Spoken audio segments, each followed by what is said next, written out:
When you want to be the best, you can't settle for the rest. For anything on iRacing, there's just one name you need, Maconi. With the launch of Maconi Entertainment and Maconi Competizone alongside Maconi Setup Shop, we now provide the best of the best in setups, paint schemes, coaching, broadcasting, and event organization. With cars across all 4 license classes, we have what you need to hit the track with confidence.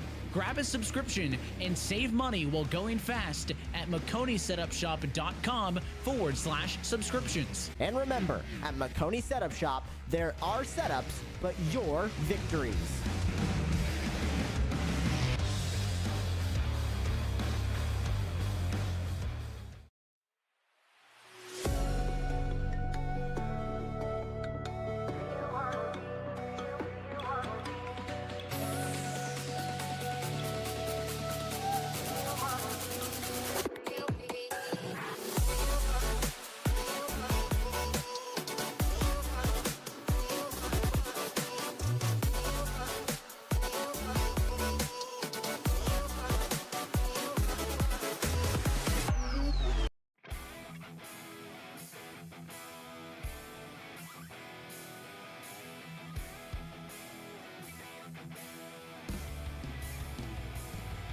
Time for a little bit of short track racing here at Stafford Motor Speedway. It's the Racers Elite Family Traditions RV Rentals Fixed Truck Series, and there are just 3 races to go before we get started with some chase action. I'm Dylan Coyle, joined alongside by my Philadelphian friend, Ron Mounds. How are you doing today, Ron? I am doing pretty all right. I have filled up on all the water ice and cheesesteaks that I could possibly imagine for this very Philly show that lies ahead. Yeah, Justin Prince is not able to be on this show here tonight. He would not be able to deal with not only 2 broadcasters who yell "Go Birds," but also a producer that yells "Go Birds." It is an overwhelmingly John Crook-style broadcast that we've got going on tonight. But nonetheless, there are 3 races to go before we do get settled with the chase. And take this stat, this little factoid that I was thinking of. This is a season in which we see a healthy amount of races all throughout, 13 in total. 5 flags will be the season finale. We don't see it currently on the schedule. There are 10, or I should say, 10 races I keep saying 9 races, let's say that, in the regular season before we do get started with the chase. And with that being said, 5 of the first 6 races were all on tracks at a mile or longer in length. Only 3 of the remaining 7 races are on any tracks that are a mile or larger. We're going to get a lot of short track racing, and all really kicks off here today at Stafford Motor Speedway. A fun track, Ron. Yeah, very fun track. We got to see it this past Friday here at Maconi Entertainment with the Fast Fridays. Yarko was running here, and that was a pretty fun event. A little bit hectic at many points in time. This track very low on the banks, 8.5 degrees at highest, 7 at its lowest. And this track, not really too much racing that you see around it too much when it comes to the national side of things. Of course, modifieds run here quite a lot. This track up there in Connecticut.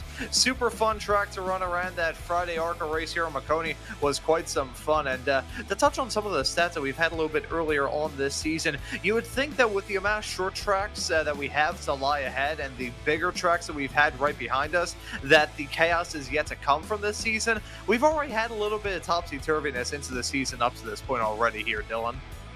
Yeah, we truly have, and there's 12 spots for drivers to make it into the chase, that very short 4-race chase format. And out of those 12 drivers, currently it's appearing to be around 18 that are eligible as of this moment for that chase situation. Alan Bergen is currently that 18th place driver. He needs to attend all the remaining regular season races, 3 remaining, to remain chase eligible. That's the thing. You need to make 7 regular season starts to be eligible for this short 4-race chase format. If you miss more than the allotted amount, It doesn't matter if you win a race, you're out of the contention for that postseason format. It does go off of wins and then points, and it is a pretty tight battle at that cut line right now. Curtis Ecker only 3 points up, and Blair Holliman only 2 points up, with Barry Nelson 2 points back. So still more drivers that have the opportunity to get in with a win and to make all the regular season races remaining. I mean, it does get to the point now where some desperation might seep into these drivers' mindsets, especially on a short track. Oh yeah, absolutely. I mean, we think of the last short track race that we had. I half count Rockingham when it comes to short track here for the truck series. It does feel a little bit on the longer end, but looking at IRP a couple of weeks ago, we had not a first-time winner at all. It was Andrew Teft actually getting the job done for his third and up to this point final win for him up to this point here in this season. But I gotta wonder, with this race that lies ahead and the low banks on this track, what sort of drama we can expect in the race that lies ahead. It is a unique ride in the world of racing this, and no real forgiveness at all. If you have some sort of mistake heading off through the corners, your night is probably going to end with a pretty hard impact into the outside wall. So these racers going to be walking around on eggshells in this race that lies ahead, where some fisticuffs may very well break out. Yeah, it's a shame that we don't have some of the NHL video game, creations here where you can just have a fist fight in the middle of the game.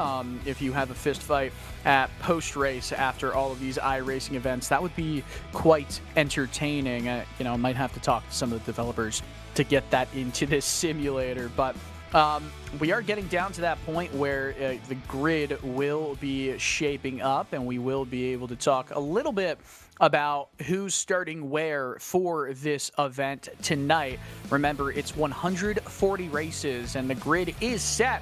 And wouldn't you know it, Andrew Teft back on the pole with a 23.42, and only 7 thousandths behind is Truth Hoke. Hoke looking for his first victory of the year.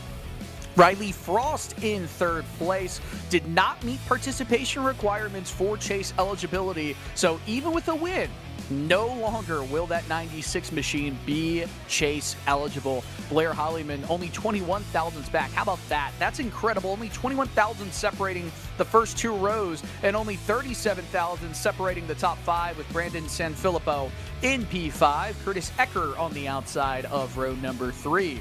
Troy Thomas in 7th, Sean Dunaway in 8th, and as we move on to row number 5, Steve Castle, 11 points back right now, could use some points and a potential win. We'll start at 9th with Barry Nelson in P10. Nelson also 2 points back, so another driver who's seeking that victory.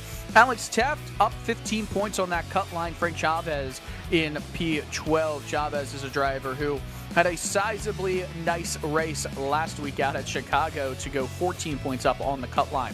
Kirby Wayne Scott in 13th. Rob Yost Jr. did not set a time. Will start in 14th. Philip Archibald. Kensley Smith. Oh, Kensley so close to a victory last week at Chicago. Just a few unforced errors that ended his chance of taking home the checkered flag.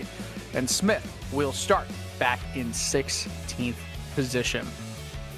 Ron, this is going to be a fun race. Oh, that it certainly will. We've already talked about the drama around this track, and the drama we certainly expect when these racers grab that green flag in a couple of moments' time. Do want to touch on something in reference to qualifying, though, and the other season that we've had up to this point, as we're already racing here at Stafford. Holy cow.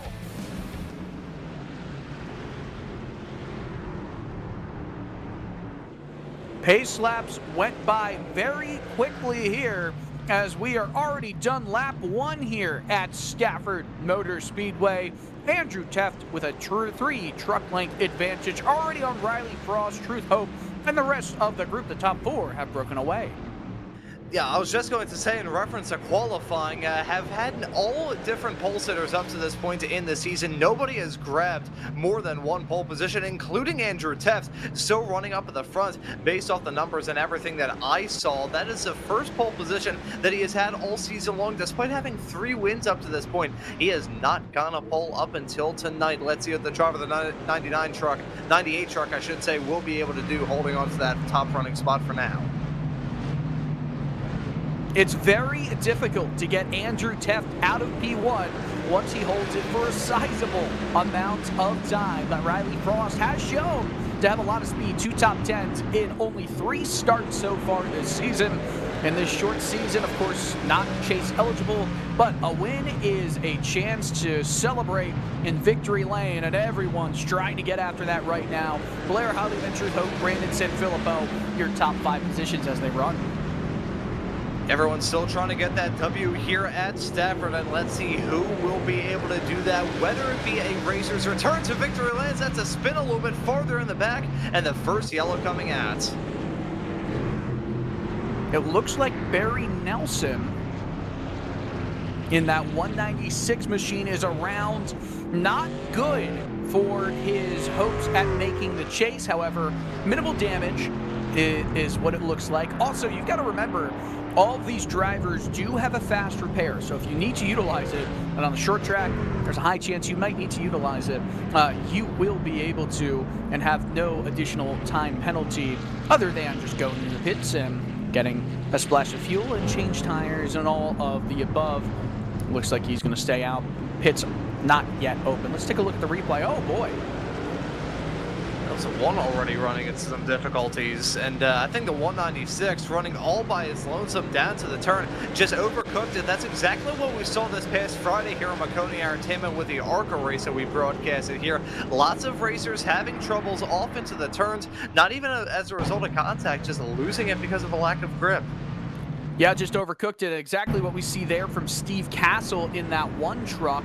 A pretty solid save. Could have been pretty bad if he tagged that right rear quarter panel of Barry Nelson's machine, but Nelson didn't even make contact with that outside wall, so it's just a little bit of extra wear on the tires. A caution is out, and we kind of have a bit of a reset here and a chance to see how this field launches in this race. We'll see if any drivers are takers down pit road. I believe Kirby Wayne Scott, as well as potentially Barry Nelson, did go down pit road. It could help with some pit strategy. Fuel is at 65%. These drivers probably in a full tank session would probably have to make 1 stop.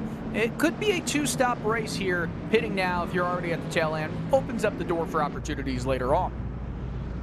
Yeah, I gotta wonder what sort of strategies these racers are going to try and throw at this. This sort of racetrack, it's one that's conducive to getting a little bit physical out there on the racetrack, but if you want to avoid that at all costs, which frankly I wouldn't blame some racers for saying, you know what, I want to win this race through strategy, avoid the chaos and the nonsense, and just keep it clean. I think the strategy content may be huge in this race here tonight. All right, so these trucks are back to green flag racing as Andrew Teft leads the way, and a great jump, a little bit of a tire turning, not the way that the 96 wanted it to go. Did not have a good restart. The 32 of Blair Hollyman looking to get a race victory and potentially punch his ticket into the postseason, in the chase. I keep wanting to say playoffs. It's the chase here in Racers Elite Truck Series action.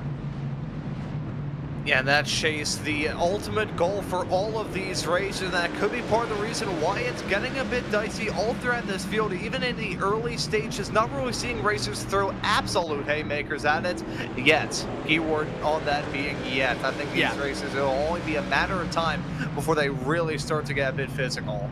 So we talked about the overcooking of the corners and seeing it quite frequently. It is a hot track. It's 112 degrees Fahrenheit on the racing surface. So if you do overcook the corner and you don't have those brake discs glowing red, then you might have to deal with a little bit of a spin or a little bit of looseness on corner entry and middle of the corner happening. So on lap 13 of 140 here. You know, the interesting thing is the air temperature. It's warm. It's I wouldn't say hot, right? 76 degrees Fahrenheit is not ridiculously hot. It's quite warm though.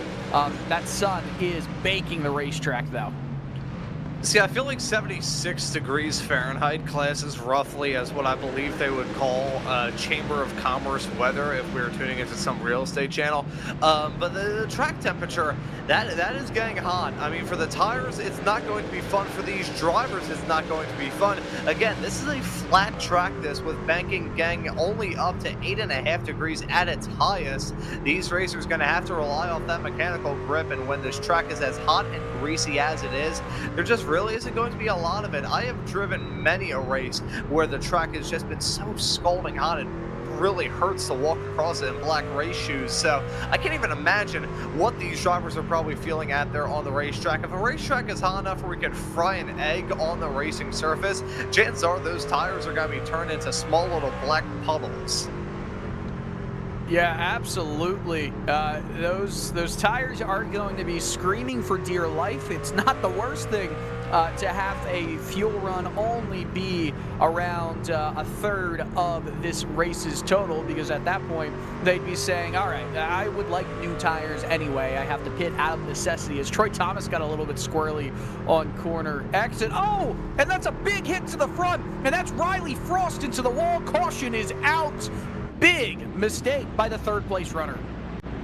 Yeah, huge moment from Riley Frost, having a tow back to pit lane. Major damage on that car. The second yellow out in this race, and for that white number 96 machine, that is going to be a huge detriment. Not going to be the end of the world, as we do have that fast repair allotted to all of these racers, but that is still a huge mistake to have happen off into the turn. May need to load up a replay to see exactly what went wrong, where things took the turn for the worse. Overcorrection. Wow, yeah, and that's a blown engine as well. Probably not going to be able to get that truck. Oh, wow, big overcorrection right there. I mean, that's as hard as you can possibly hit head on corner exit. Probably had to tow that truck back, and that is a fast repair, and that is your one fast repair, and that also potentially is a lost lap for Riley Frost, showing 2 laps down. That is rough, but it's only the 96 that's any laps down. So the more cautions, the more of a chance to potentially get free passes to get back onto the lead lap. And for Frost, it will still be a clean race truck. It's just going to be one where he has to be careful not to get in a situation like that again, because no more fast repairs are remaining. Yeah, the pit crew has consumed all of the Red Bull that they possibly can, and from this point on, not going to be able to get that car repaired quick at all. Going to have to go back the old-fashioned way, beating out those bumpers. That's the problem with this track, and it's something I saw this past Friday here on Maconi. I keep going back to that show, but there's a lot of things from that broadcast that I feel like can be taken over to this one.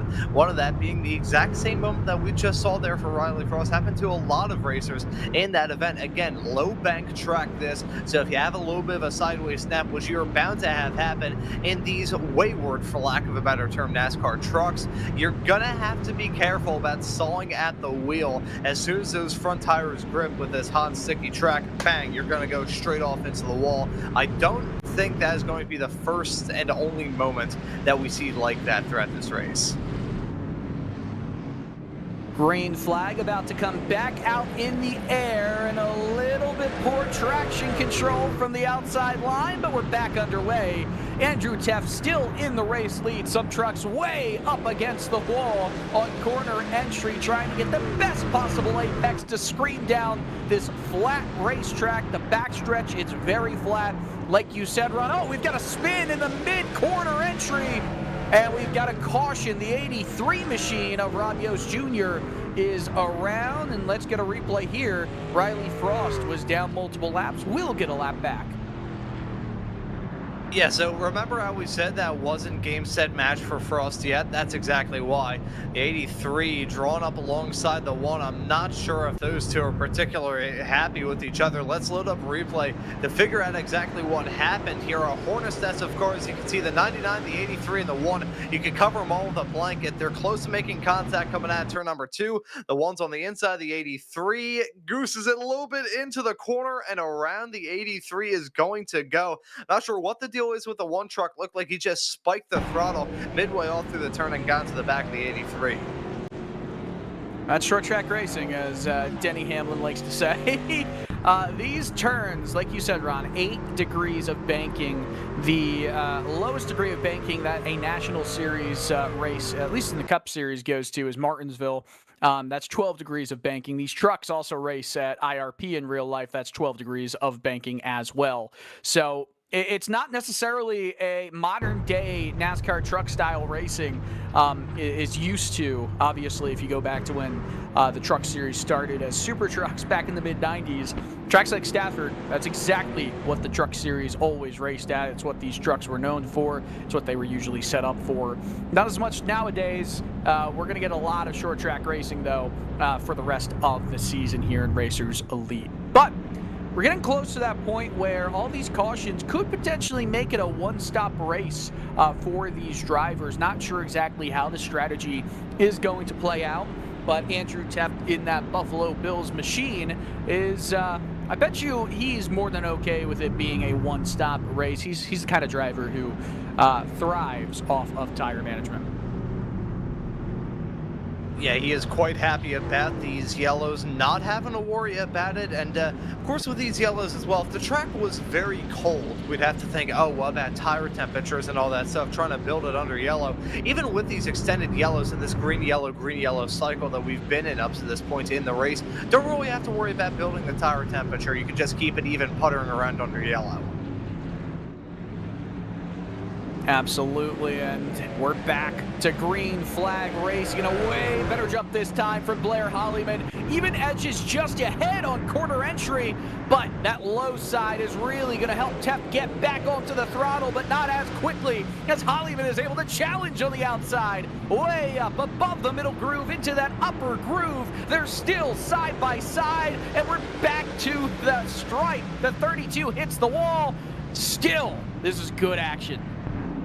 Yeah, Hollyman with that wall tap coming at turn number 4, going to stall out on the momentum, and now he's got to feel some pressure from Truth Hoke and the 55 machine right behind this opportunity that Andrew Teft has been looking for to try to stretch his legs out and grow a gap up at the north end of the field. Meanwhile, farther behind, side-by-side racing still going on. Sean Dunaway, the winner at the Chicago Street Race. Last time I actually know he won at Rockingham a couple of races ago. What am I saying? Getting him and Troy Thomas mixed up. My apologies there. Those two kind of close to each other out there on the racetrack, running nose to tail. Currently slotted P6 and P7 right now, but some side-by-side racing was going on. They have now single fouled out a little bit farther behind, looking to settle this race into any form of groove. By the way, it looks like Steve Castle is in the pits. Don't know if he is getting out of the truck.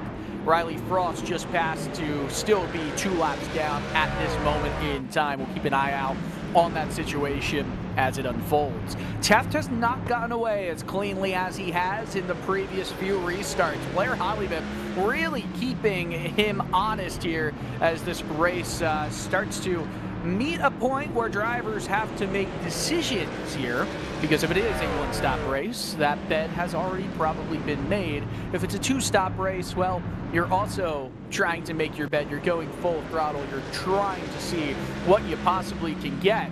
And Blair Hollyman has just dropped back multiple truck lengths. It must be Teft just putting on the afterburners 2/10 faster last time by than the rest of the field combined. Well, combined is crazy, but no one else has gone within 2/10 of his last lap. Even this last lap was almost 2/10 quicker than everybody else. Yeah, Andrew Teft at this early stage of this race really kicking on the Cuisinarts, looking to find any way in the book to grow that gap to himself and Hollyman as much as he possibly can. You bring up a good point, though, talking about the strategy and these racers kind of having to call their shot and figure out, okay, what do I do when it comes to the strategy? Do I say, you know what, I'm going with that one-stop, or, you know what, I'm going to stick to my ribs and just go with the 2-stop? You can't really back out of any of those decisions. Saying, you know what, like starting this race, saying, you know what, I am going to go on a 2-stop strategy, and then saying, you know what, let's switch to a 1. Even with the amount of yellows that we've had up to this point, that's basically saying, hey, there's a very good microwave that we've got right now, but let's turn it into a car. Yeah, you know, that is truck racing at its finest sometimes, a microwave turning into a race truck, but These drivers are giving us quite the show as a small peek down the inside by Sean Dunaway. Troy Thomas really left the door open right there, and Dunaway is just itching to get out in front. By the way, these turns, it's asymmetrical. 3 and 4 are 8.5 degrees, while 1 and 2 just 7 degrees of banking. So that's why sometimes you see drivers take a little bit of a double apex around turns 1 and 2 in particular. Just a little bit flatter, you can start to change your paths through each corner a bit more. Let's ride on board with San Filippo on this lap, see what he does.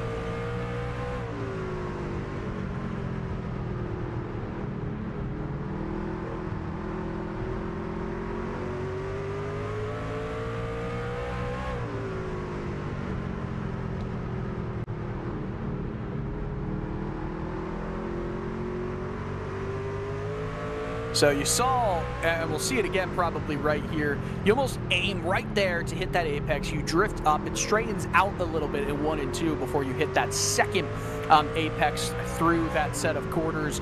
3 and 4, you can already see in the groove from that darker tire, that darker rubber that's being laid on the track.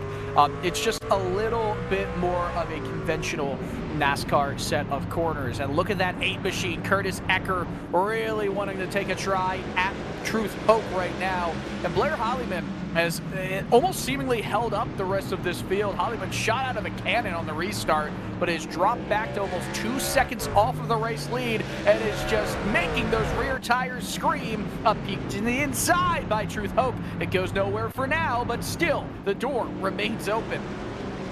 Yeah, applying that pressure expertly right now. There's some good stuff that we're seeing between these racers. The battle for second now very much on between these competitors. Hope looking to try and get a move done to jump his way up into second before he loses out on that podium. That 8 machine right behind, hounding the back of him. But we see these racers running off their lines through the turns. You really have to diamond it off, try and get the good exits onto the straightaways. If you just keep that constant radius through the turns, you're probably going to see some racers drift up and hit the wall, as we did that onboard lap not too terribly long ago with riding on board San Filippo, if my memory serves me correctly, which probably isn't. But yeah, it was San Filippo. See, I can't even remember what I had for dinner last night. That shows the kind of memory that I have.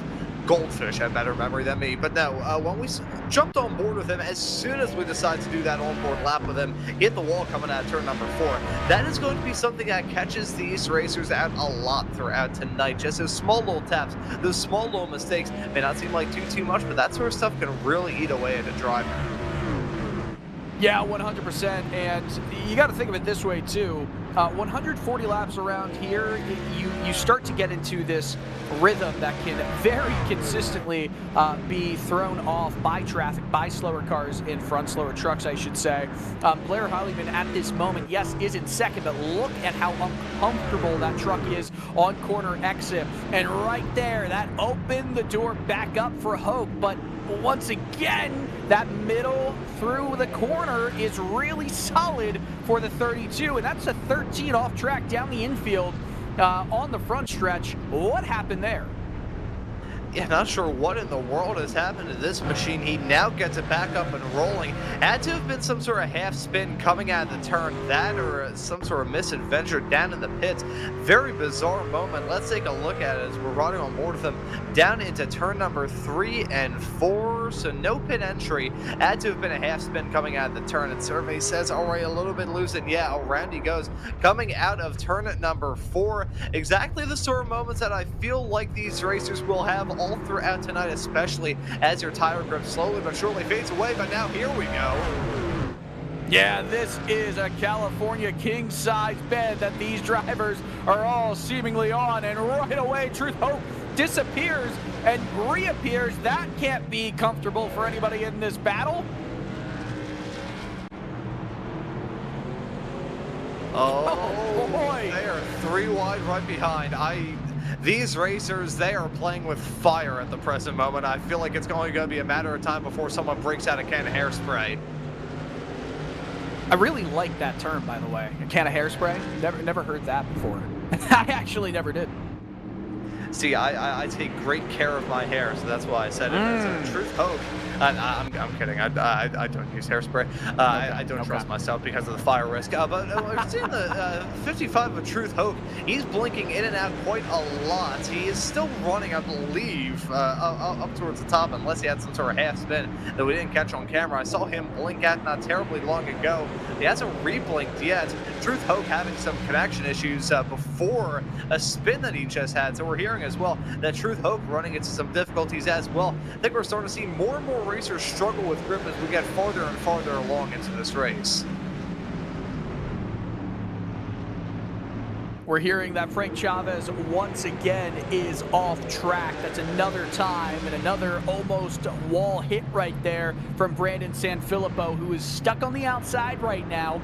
Sean Dunaway has moved up a lot of positions over the course of this early run in the race, and this is also the lengthiest amount of time that we have had green flag running. I know I say that, and I know I'm a commentator, I know that I can curse, but who knows? Nonetheless, Andrew Teft is flying away from this battle. 5 seconds of a gap right now between the 98 machine and Curtis Ecker in that 8 truck. That's an immeasurable kind of deal. And I wonder how much of that was because Blair Hollyman was playing defense so well. Yeah, I gotta imagine the defensive game helping out those racers a lot. This is sort of racetrack where you don't even need to be on the offense more often than not. If you can get that good track position, whether it be because of good rub of the green, get some good luck early on in this race, or maybe just master that pit call, master the strategy, you can run well just by running a defensive line. This is sort of racetrack where you can't really see somebody rip the high side. If we see anybody pull off a Ross Chastain wall ride around here, probably not going to work out so well because of the varied amount of walls that you've got around here. You got some that are concrete, some that are Armco, got a small little bit of safer barrier as well into turn number 1. But this is sort of racetrack where if you play a really defensive line, it can work out super, super well for you. So keep an eye on these racers, keeping an eye on their rear view mirror as they try and figure out how exactly they can defend. Yeah, that's a massive thing, and Alex Teft is going for a spin, couldn't save it. Troy Thomas gave him a little assist once he was already at a 45-degree angle. No caution on the track. Interesting, another driver went into the grass. That is crazy that we didn't get a caution there.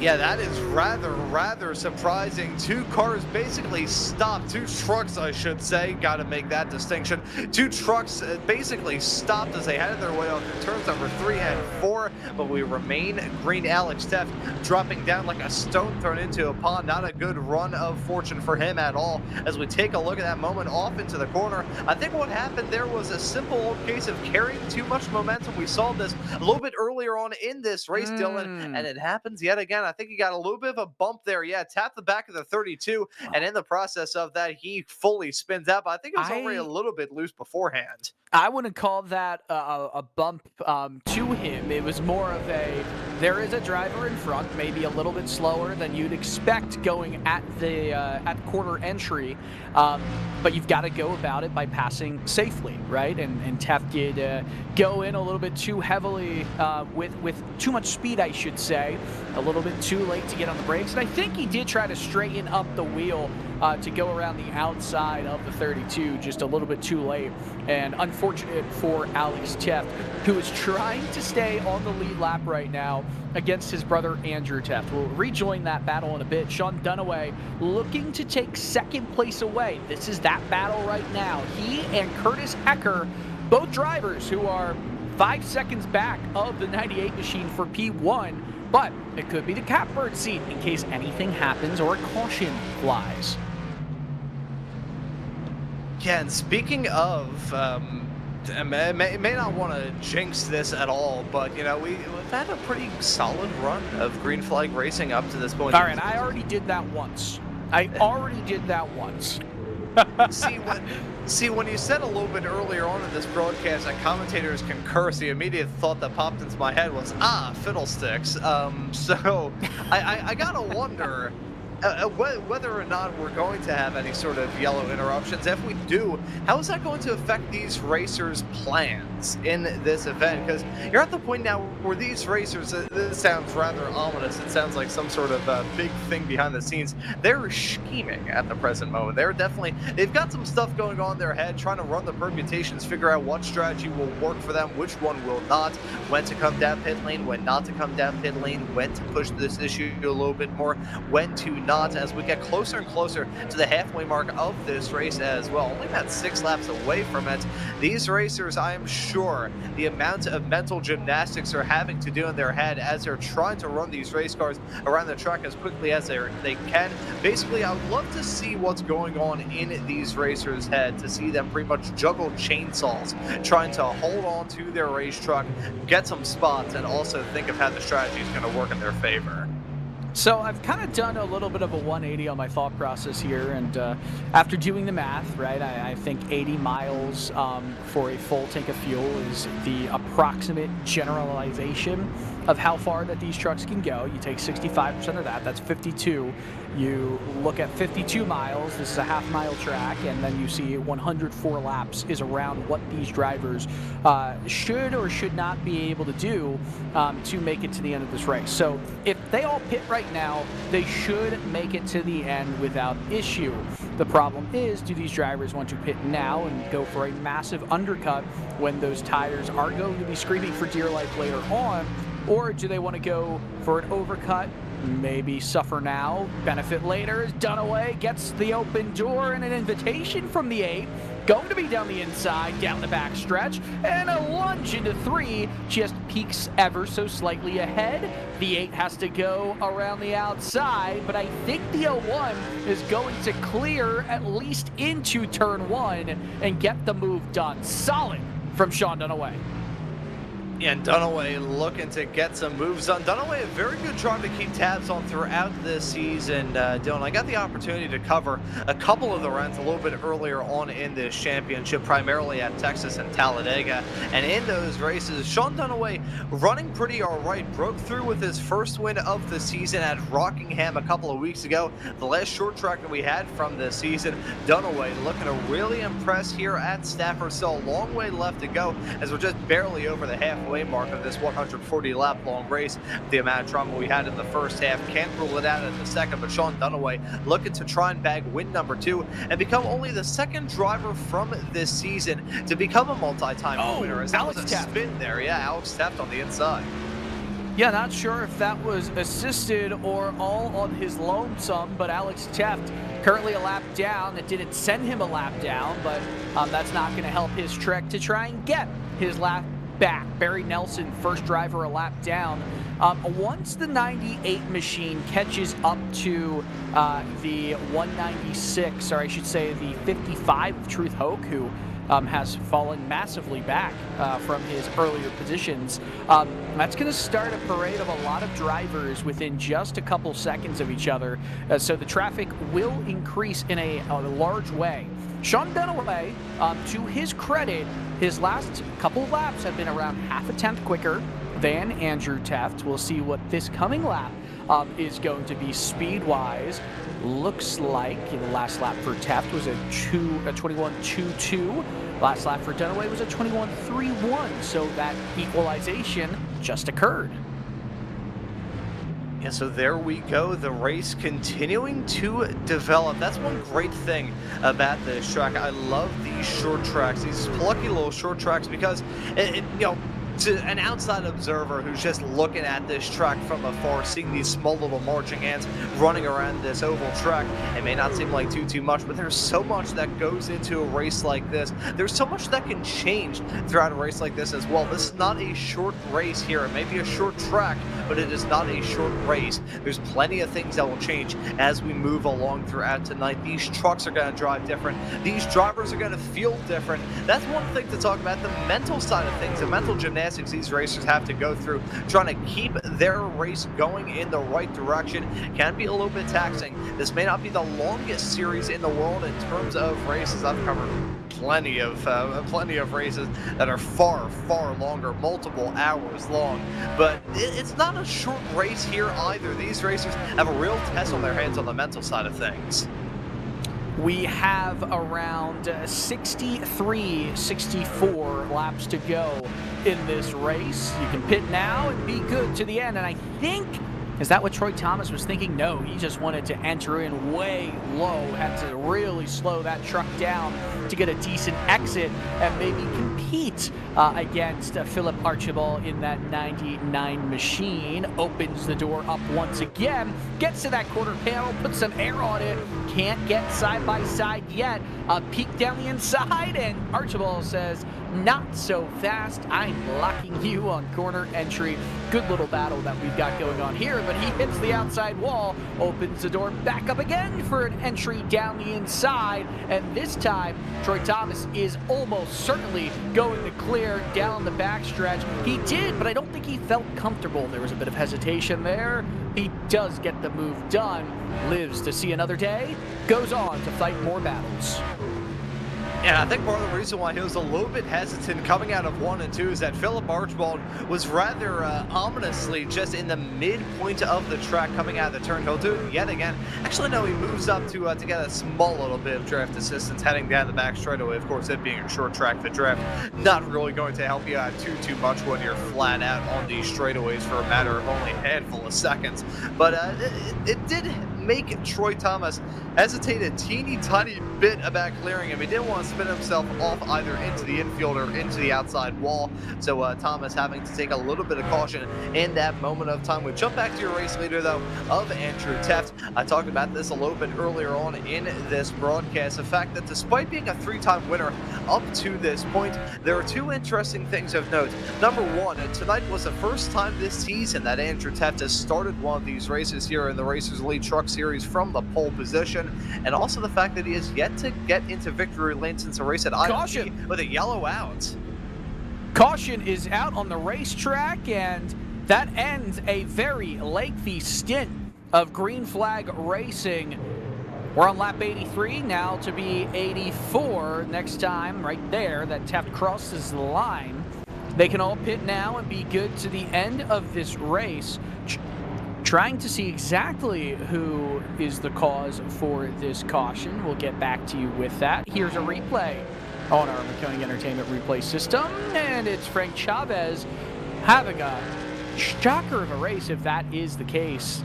Currently 3 laps down, enters in a bit high. You can already see that that truck is in a very uncomfortable shape, and that's the caution? We have a multi-truck crash on between 3 and 4 around 30 laps ago, and that wasn't a caution. You're telling me that was the caution? You know, what iRacing constitutes as a yellow-worthy incident and what they don't constitute as a yellow-worthy incident is something that I will not elaborate or make any jokes about, because the last time I joked about something about iRacing, I joked about the weather system, and my sim didn't work for a couple of weeks. And there's the yellow. So great job from Christian Hill, our Maconi Entertainment producer, up in his what would you call it? His bird's nest? To his dungeon. Ooh, not touching that one. See, I usually just call it the virtual production hauler, but the dungeon, that ooh.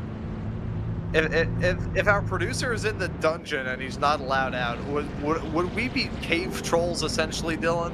I mean, it could be that, but I'm kind of disappointed, Ron, and our producer, Christian, who is in our hill, or in our ear the entire time, our hill, Christian Hill, that we didn't get a Go Birds nest, you know?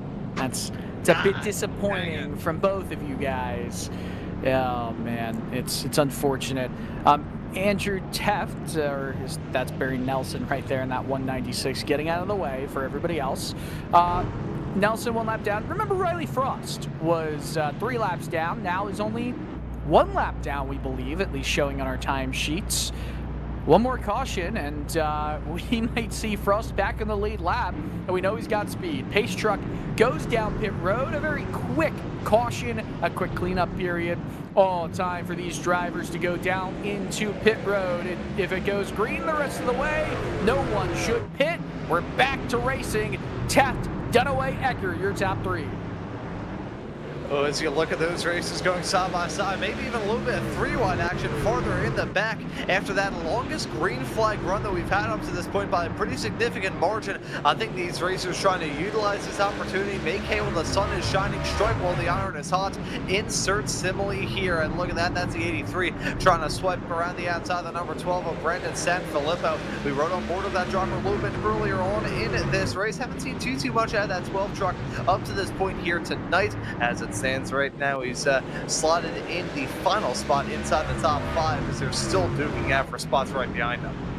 Last laps were some of the fastest all race. Andrew Teft hit a 24.2. That is his fastest lap of the race. It's also not even the fastest lap for anybody in the race. The fastest lap was just set last lap by Sean Dunaway as more trucks hit the outside wall on the exit of turn 4. How about this? Another fastest lap of the race by Sean Dunaway at 23.76. He is looking to get second. He takes second away from Curtis Ecker. The battle is on for the lead. Yeah, and Sean Dunaway in that Hello Kitty car caught that spot by a whisker as he headed his way off through there. Holds on to P2, at least as it stands for now. That right there was terrible. I'll see myself out. I thought it was perfect. You know, it's a busy world. I come from a large family.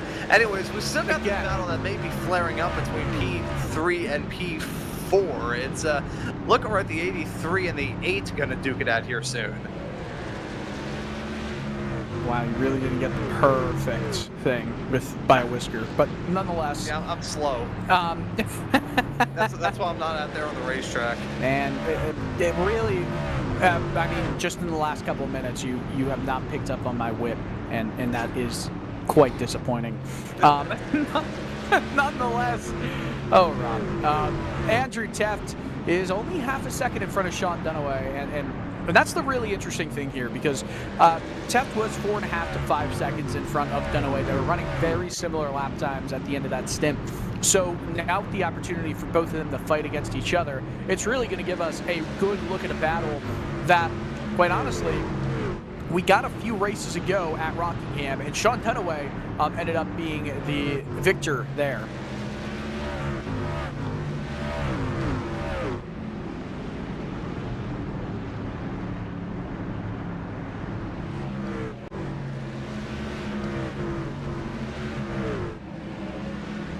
Some great racing throughout the field right now with that 32 of Blair Hollyman in your picture. Hollyman had a good run at the very beginning of the previous restart, which was way back when. However, very quickly held up the rest of the field and fell back to where he's currently running in P7. Equal opportunity here for all of these drivers to be on the same freshness of their Goodyear rubber. Remember we were talking about Riley Frost. Oh, caution's out. All right, we'll see. There's a truck against the wall in 3 and 4. We'll see what happened to him here. Brandon Sanfilippo, some damage on the front right of that car. So already driving a little bit sour, not having a spectacular night. May have been him, may have been yeah, I think it had to have been Sanfilippo. Some damage on that car. May have potentially whacked the outside wall off through 3 and 4. I mean, that damage, that is not light damage. It's not the heaviest bit of damage we've seen up to this point. We had that driver right behind, incidentally, the number 96, smacked the outside wall of 3 and 4 earlier on with such ferocious force that actually popped the engine in that car. But the 12 going to make that call to come down pit lane to repair some of the damage on this machine. And here is a replay, Dylan, of the incident that's brought us back under yellow. So the 12 goes in, overcooks it, and oh, the overcorrection. Ow! We saw that, remember, from Riley Frost in the 96. I keep bringing Frost up in this race, but we saw from him very early on in the race. That is not as impactful, but that is a fast repair, almost certainly needed for the driver of the 12 machine, Brandon Sanfilippo. I was about to say about Riley, he took the wave around last time by to go a lap down, so he was on 80 lap old tires, was about to need to pit for fuel anyway, so that caution really helps him out. There's 2 other drivers that are 1 lap down at the moment. This should help him really compete with Alex Teft as well as Barry Nelson for the free pass position if that opportunity comes up. Not saying Frost is going to win, but we know Frost has a ton of speed in that 96 truck, was showing it very early on. Something to look out for as this race continues to reach a crescendo. But we're going to reach that crescendo sooner rather than later. We're on now lap 102 of 140. Not yet green. Lights still not on, or are they going to turn on now on the pace truck? Not yet, I don't believe. Maybe. Looks like lights are off now. I was also looking for our flag band to show 1 to go signal, but that's on me. You know, that's on me for thinking that. Pace truck peels off down pit road. This is going to be an interesting restart here. Sean Dunaway. Wait, why is... Did Andrew Teft go down pit road? That's exactly what we saw. The first 5 drivers on 15-lap older tires. Apologies for missing that during the caution, but Dunaway will go away from the rest of the field and try to get away as quickly as he can while Teft tries to slice and dice his way back up. Gotta be honest, I don't think that was a smart move from Andrew Teft, but once you're the leader, it's hard to make a decision.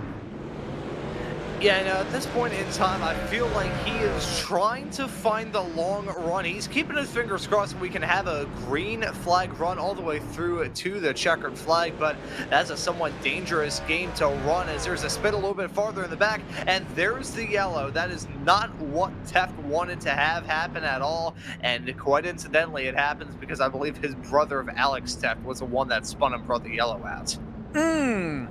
That's rough. Riley Frost, by the way, free pass for him as long as he wasn't involved in the caution for Teft. Let's see it here. Barry Nelson underneath. Alex Teft gets in front. Oh, Nelson. I mean, that's a kind of a brutal block right there from Alex Teft in the braking zone. Yeah, a bit of a block for sure. Certainly got sent down in there, and the 196 not getting away with that completely scot-free. Is probably a little bit of damage on the front bumper on the front right corner of that truck. As let's take a look at this, riding on board with a 43 as we head our way out of turn number 1 and 2 onto the back straightaway. He tries to go for the move, throws the block in the process of that as well, and a quick little tap to the back bumper, and around he goes in the longest spin. It wasn't even a spin; it was a half. I can't even say it was a third spin. A half. This is going to give us like 1/3 spin. This is going to give us a good look at the replay. I mean, that's about as on the limit as you could possibly get right there, and obviously he did pay for that. So did Barry Nelson, but it was a very quick move down to the inside. He was clear, but maybe a little bit too aggressive. I'm not sure. He was trying to protect for a potential free pass position later on. Now it's only Nelson and Teft on the 1 lap down train, so they'll still be fighting in this race. Riley Frost, however, back on the lead lap. First time since the first caution or two of tonight's race. So will he have something to say as well? Andrew Teft, by the way, P3. He'll restart right behind race leader Curtis Ecker, as we've had more pit stops happen. Sean Dunaway decided he wanted to go down pit road. Interesting calls being made. Dunaway will restart in 8th place.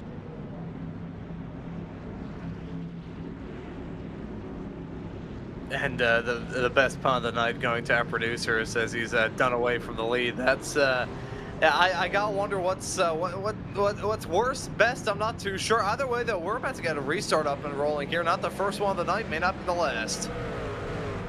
Curtis Ecker will lead the field down into turn 1 with Blair Hollyman. Another opportunity for a race lead opportunity.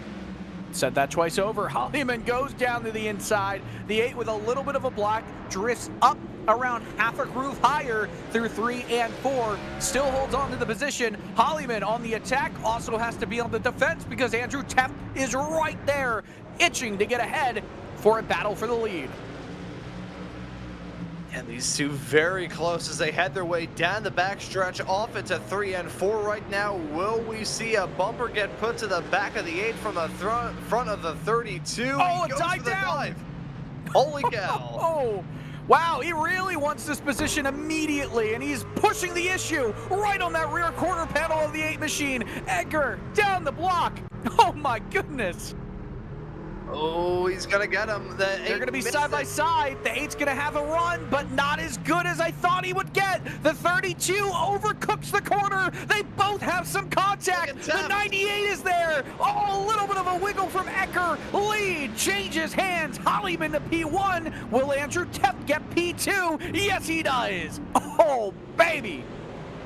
And now the fight is still on as some drivers hit the wall a little bit farther in the back of shot. These two, Hollyman and Teft, now go duke it out for the race lead. Where have we seen this before? A wiggle from the 98 as he heads his way off through turn number 2. Look at that 8 machine, maybe gonna try and think about fighting once again for that spot, but Andrew Teft now has the one move that he needs to get done. Will he be able to get it done? Will this be something that the 98 can do out there on the racetrack? Will it get physical as well? That was not a clean bout of racing. I mean, they were running fantastically, don't get me wrong. It's short track and short tempers with close quarters action. You gotta expect a little bit of body contact from time to time. I wonder if we'll have another case of deja vu with these front two up at the front. Well, listen, Curtis Ecker and Blair Hollyman are the two drivers at the bottom of the currently qualified chase competitors. Caution is out on track.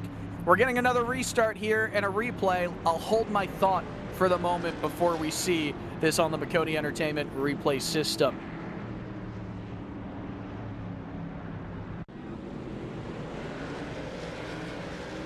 See the incident that has brought out this yellow.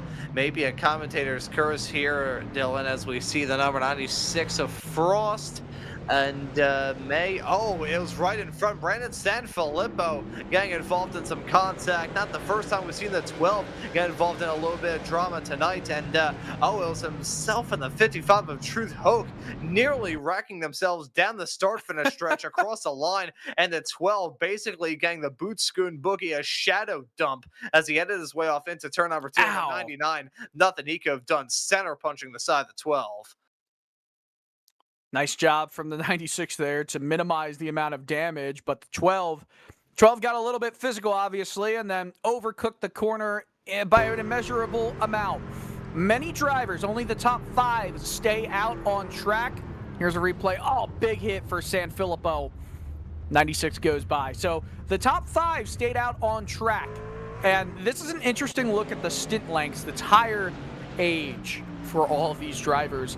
Blair Hollyman, 33 laps at this current second on his set of tires.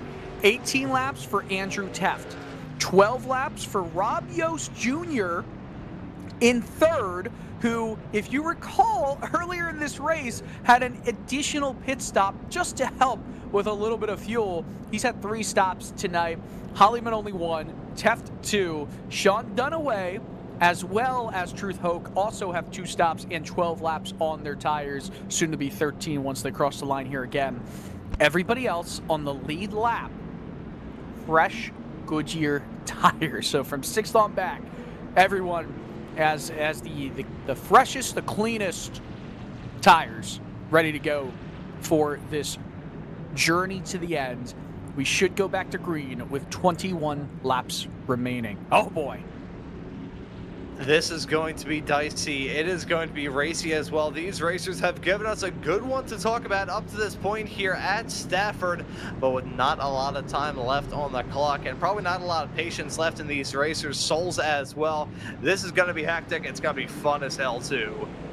Blair Hollyman scoots away. We're back under green flag conditions here with 21 laps to go. Hollyman needs this win. Currently last, 2 points in on that cut line.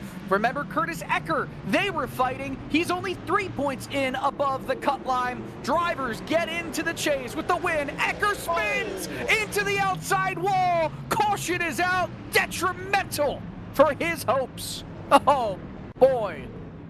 Oh, and that's got to be a huge kick in the shins for him. Gonna be another reset for this field. A spin off through turn number 4. Gonna side smack the outside wall.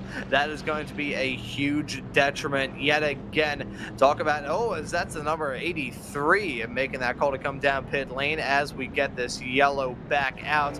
And let's take a look at the Maconi Entertainment replay to see that drama that went on. It was a hectic restart. They made it about a lap before this drama broke out. And let's see, it was a calm before the storm down into turns number 1 and 2 following that 8 machine on the outside of Truth. Hoke in the 55 car, not having a great night in his own regard, has had a couple of points in time where the tension has boiled over. And I think that may have just been another case of the sorts. Oh, boy. That could be really bad for Ecker's playoff chase hopes right there. Correct myself. You know who loves to see the yellow out? Blair Hollyman.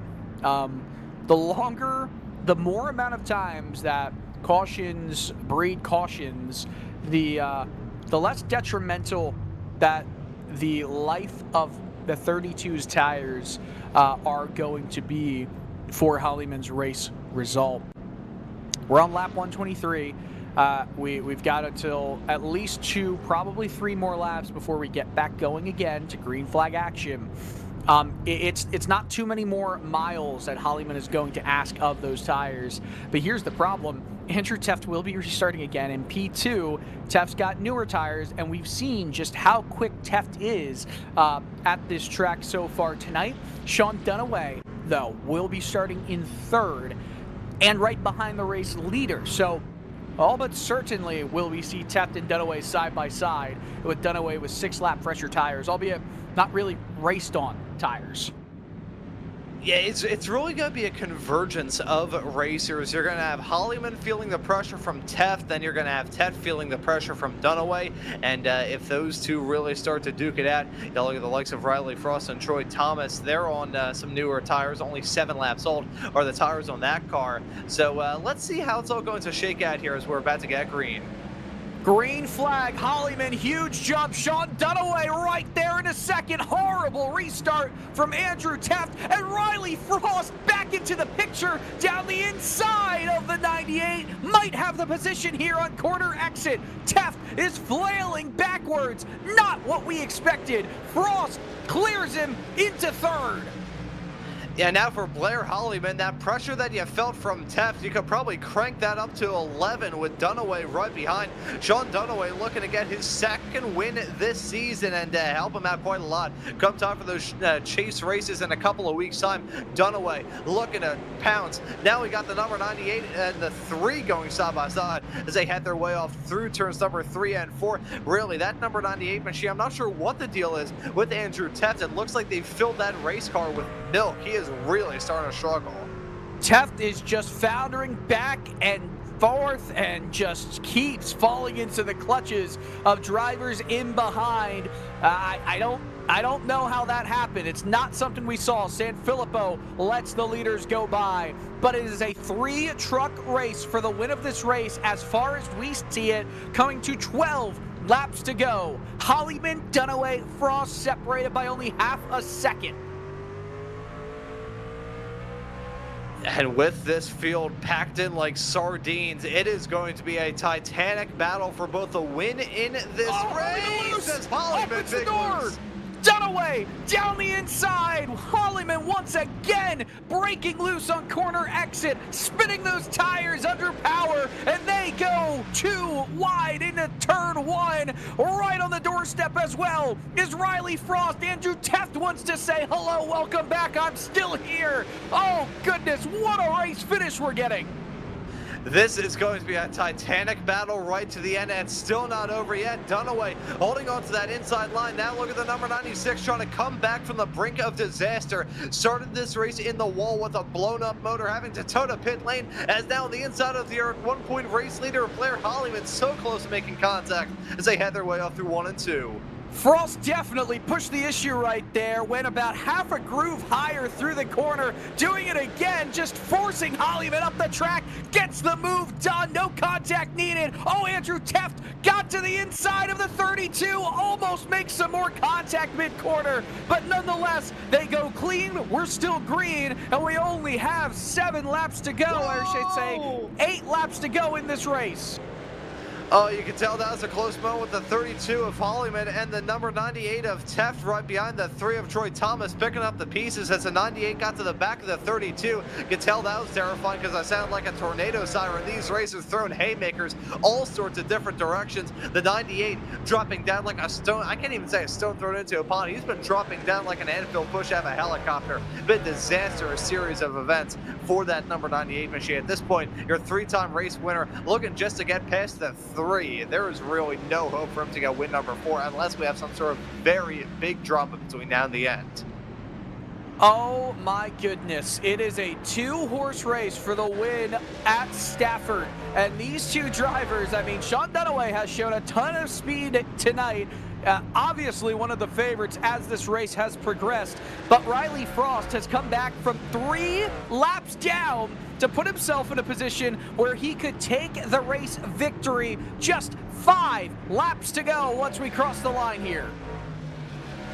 And 5 laps of racing action here at Stafford, which is just 1 lap of Indy. 2.5 miles left to go for these racers. The battle up in the front, so intense. The battle's all throughout this field. Super, super intense. We look at this squabble between the 98 and the 55. They are really, really racing and really starting to duke it at the number 99. Get a piece of that drama as well. But I want to jump to see what's going on up in the front between Dunaway and Frost. Those 2 racers, not sure how it's going to work out for Frost to try and get this move done, about a truck length between the 2 cars as they head their way off into turn number 1 and 2 for the final time. That's not a very menacing sight if you're the number 96, seeing a pink back bumper with Hello Kitty on the back. That 01 truck of Sean Dunaway has been the top of the field up to this point here, and if you're the number 96, you may have to start throwing haymakers at this.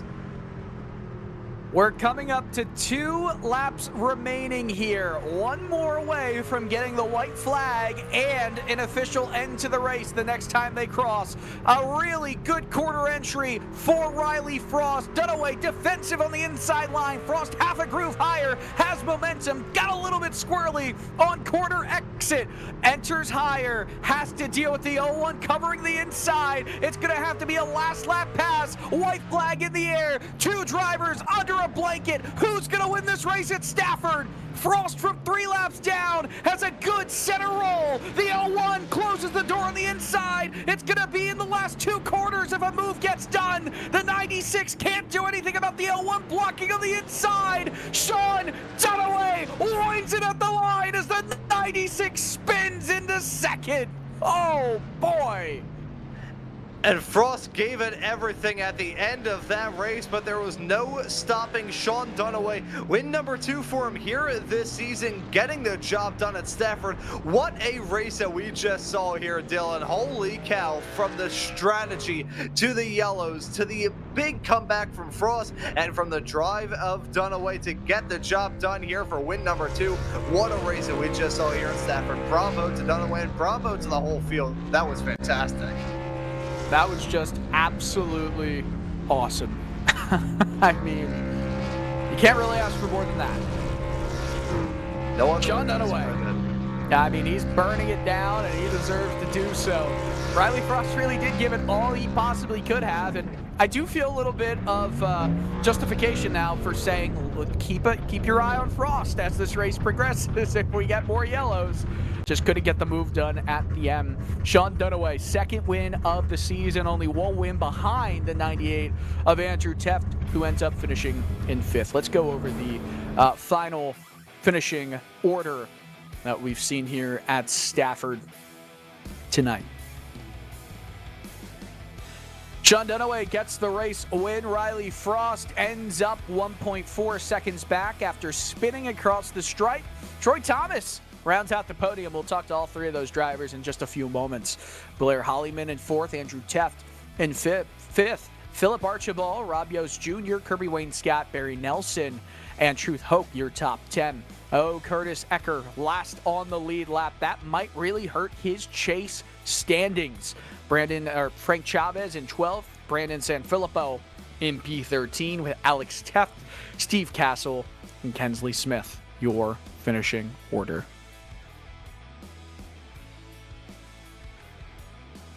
Well, we're still waiting on Sean Dunaway to enter. Now he's entered the waiting room, and I'll pull him up here. Sean Dunaway, race winner, and that did not come easy. What are your opinions right after that race?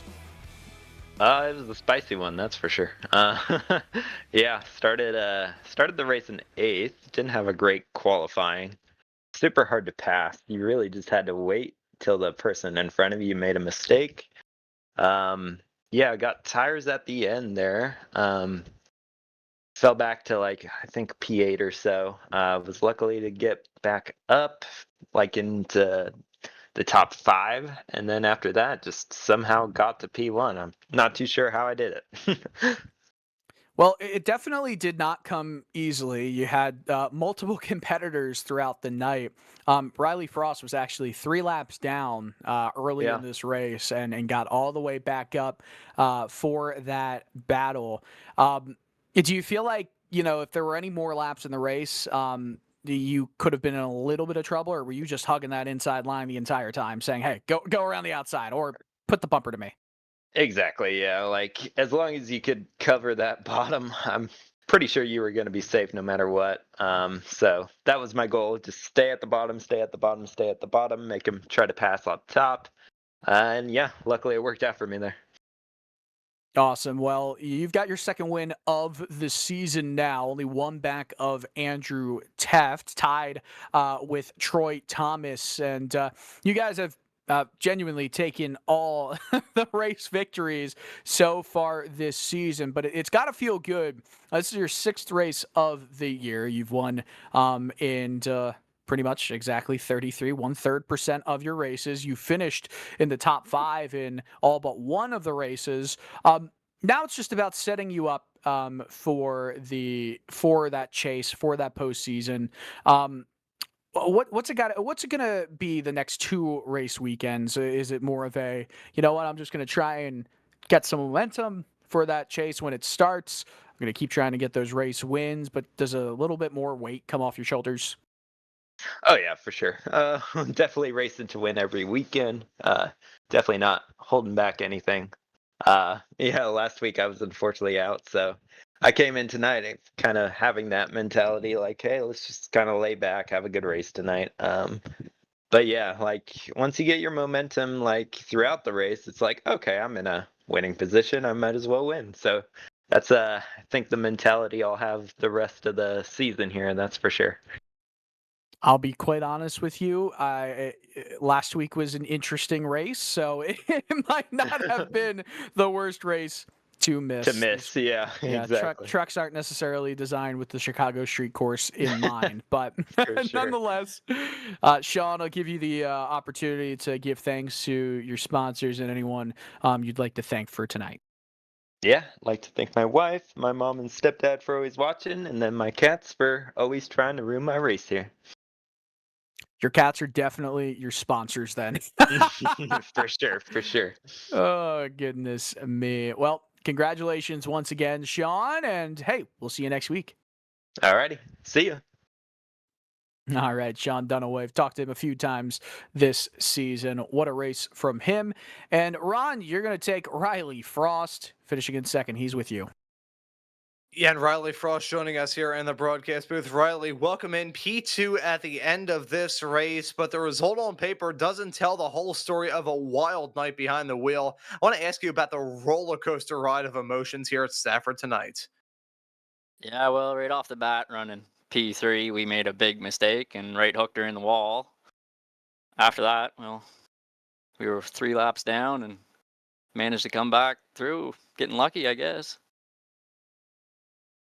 Hey, had some yellows to bring you back from the brink and then had a bad, fast race car right towards the end. How were you feeling as we got towards the end of this race, running it down and being in contention for that race win here? Well, I definitely overdrove some corners and was getting a little impatient. I knew I was running out of time, and time is what I needed. But well, P2, not bad. I mean, P2, after being 3 laps down and ending up on the wall a little bit earlier on, a pretty darn good comeback, if I do say so myself. So I'm sure it must be feeling quite all right as you look ahead to the races that lie ahead. Next time out, we're going to be running at Richmond. So what are your thoughts heading to that track in 1 week's time? Well, my thoughts. Hopefully, we're in victory lane next time, but we'll see. I mean, getting into victory lane, I don't think you'll be able to mind that one bit, and we'll certainly be keeping tabs on you next time out at Richmond. But Riley, I'll let you give any thanks or shout-outs before we let you go and celebrate some this P2 and get some practice in for Richmond next week. Right on. I'd just like to thank everybody for putting these on and everybody watching at home. Yeah, that's it. Yeah, I want to thank you as well for giving us a good battle to talk about at the end and also joining us here in the broadcast booth. Riley, well done on the P2 and looking forward to seeing you out there on the racetrack next time out. Right on. Have a good night. You as well. That right there was Riley Frost, our P2 finisher, and also get the opportunity to have a chat with Troy Thomas at the end of this race, who had a pretty wild evening in his own right. Troy, welcome into the broadcast booth. How did you find this race at Stafford? That was a pretty wild one. It was wild. It was hard to pass. It's just everything you wanted in a short track. Yeah, we were talking about the challenges of this track a little bit earlier on in this show, being such low banking. How was it behind the wheel? That is a test of both driver and car. Oh, it was tough. You're not used to going this slow of a speed in the corners, but like I said, it's flat, and I despise flat tracks. But you just had to patience and take care of your tires, and if you did that, you should have ended up with a pretty good night. And you end up with a pretty good night here. P3 at the end of this race at Stafford. You got your second win of the championship last time out at the Chicago Street Race, which is pretty far different from your previous win this season at Talladega. So can't really pin down what sort of racetrack you'll be able to get the job done on next. Richmond next time out. Any thoughts heading off to that race in 1 week's time? We'll just go back to practice and see how we do. Hopefully keep all the fenders on it. Keep all the fenders in. I'm sure that race is going to be wild, just as this one was here at Stafford tonight. But nice to see you involved in the battles out there. It certainly gave us a lot to talk about there at this race, Troy. But we'll let you give any thanks or shout-outs before we let you go and celebrate this podium. Thank you guys for putting on a heck of a show week in and week out. Appreciate it. And Andrew for everything he does, for all the stuff he has going on with this race league and whatnot. And thank my teammate Misfits Racing.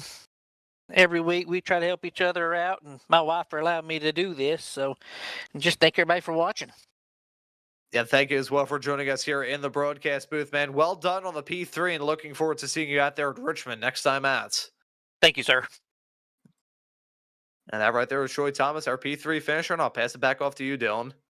Yeah, Ron, just a spectacular race here tonight in this Racers Elite Truck Series season.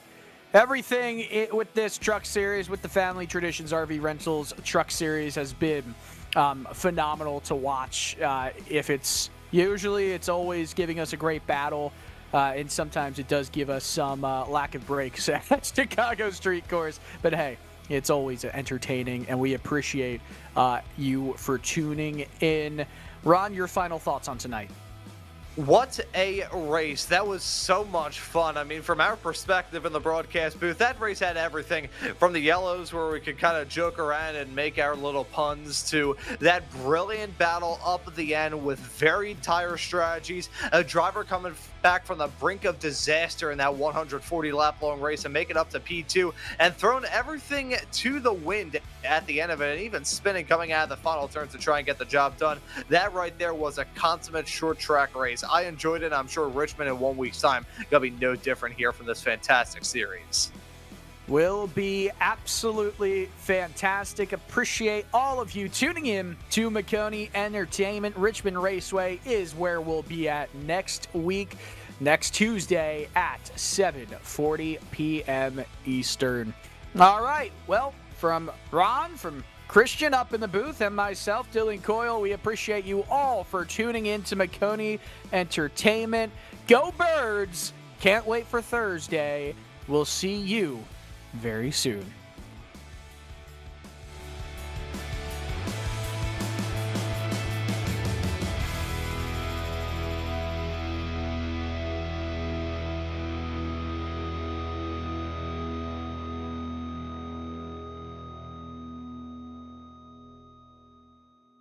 When you want to be the best, you can't settle for the rest. For anything on iRacing, there's just one name you need, Maconi. With the launch of Maconi Entertainment and Maconi Competizone alongside Maconi Setup Shop, we now provide the best of the best in setups, paint schemes, coaching, broadcasting, and event organization. With cars across all 4 license classes, we have what you need to hit the track with confidence.